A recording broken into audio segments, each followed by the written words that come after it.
really, he's the best. I really enjoy playing with Big Z. He's just a great teammate, a fun guy, cares about the game, cares about the city, cares about the organization. I had a great time with him. Well deserved. You know, he means a lot to me and my family. Just a great person to be around. I understand it, Z. They reshaped your foot?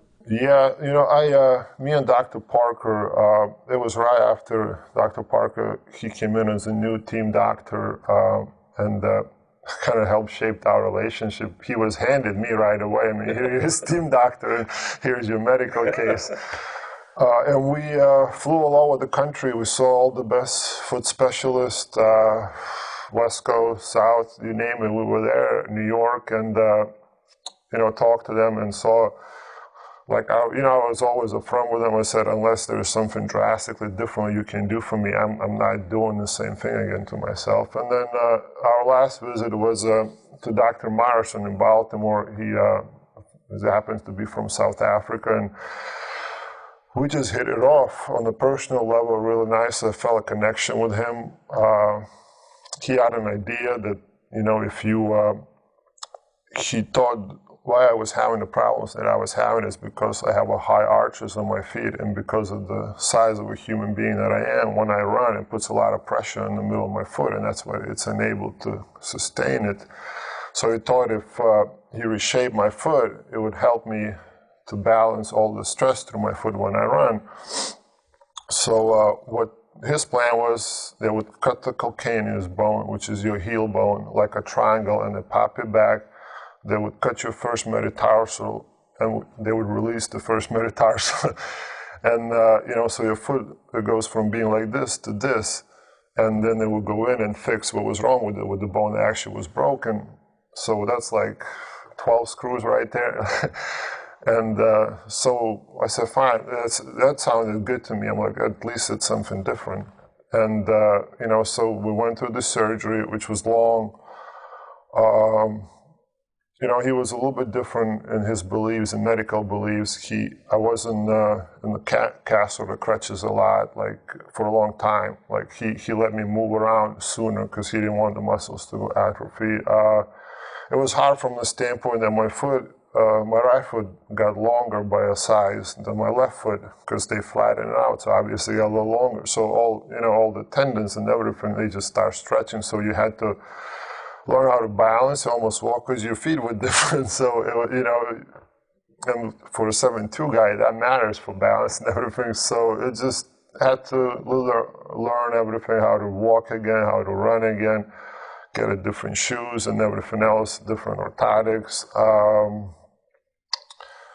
And then this was probably the most painful therapy rehab that I was a part of, I think just because the stuff that it was done. So where in the past, when I would do my rehab and coming back to basketball activities, I would not have any pain till it would happen again and I would break it again. But I would be pain-free till that moment. But this was different. This was painful all the way through, where I was like, I don't know if I can make it. And then once I came back, it just kind of weird. It just disappeared. The pain disappeared, and I was able to work through it. So, I mean, it was a 2-year process. I mean, if people remember, they limited my minutes. Couldn't play more than 20 minutes a game. I didn't practice a lot. There were some games that went into overtime, and my minutes ran out. I couldn't play in overtime. It was frustrating for my teammates and the coaches.